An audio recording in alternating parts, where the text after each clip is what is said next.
For many years, Martin Luther King Jr. led the fight against racial discrimination in the United States.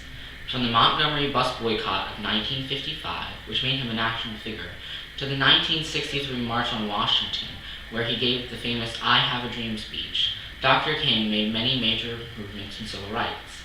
However, as he journeyed deeper into the civil rights movement, he began to realize that the improvements did not help the material lives of the people.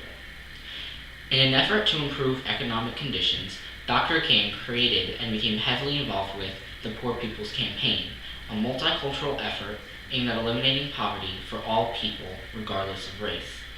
The Poor People's Campaign was the second phase of the civil rights movement for King.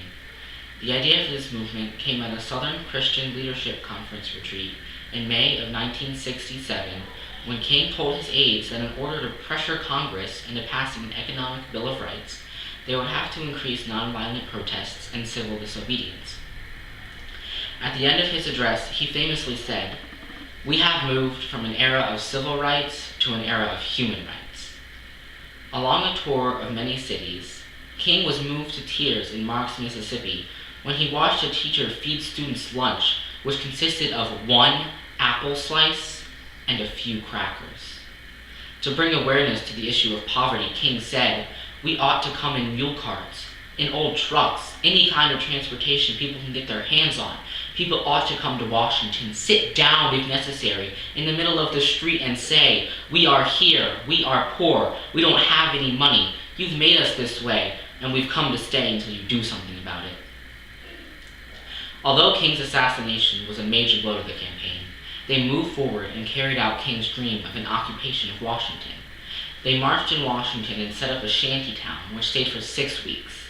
However, after several marches and attempts to meet with members of Congress, the conditions within the group proved too much, and they were driven from the city by police. The Economic Bill of Rights was not passed. However, King was successful in leading the civil rights movement toward a human rights movement. King realized that there was a wide gap between the rich and the poor, and that it continued to grow. We must understand that this gap continues to become larger and larger even today. The Poor People's Campaign teaches us that in order to help people in need, we must all work together to make an impact. The impoverished are often in those conditions despite their best efforts, and no one is helping their lives get better. The rich have a lot of the power, and the poor are given almost no voice. We must be the ones to draw attention to the current condition of people across our state so something will be done about our economic problems. King was a huge advocate for civil disobedience and nonviolent protests, and if we are to continue to apply King's vision today, we must follow this path.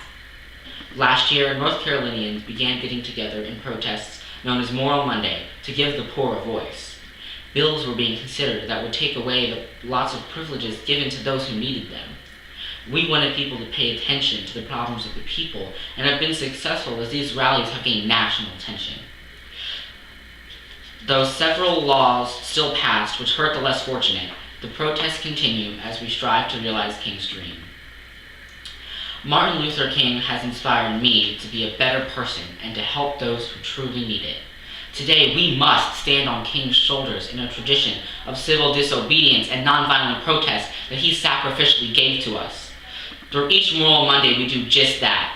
We stand on King's shoulders to protect our values, to protect those who are vulnerable, and to enact our belief in loving our neighbors.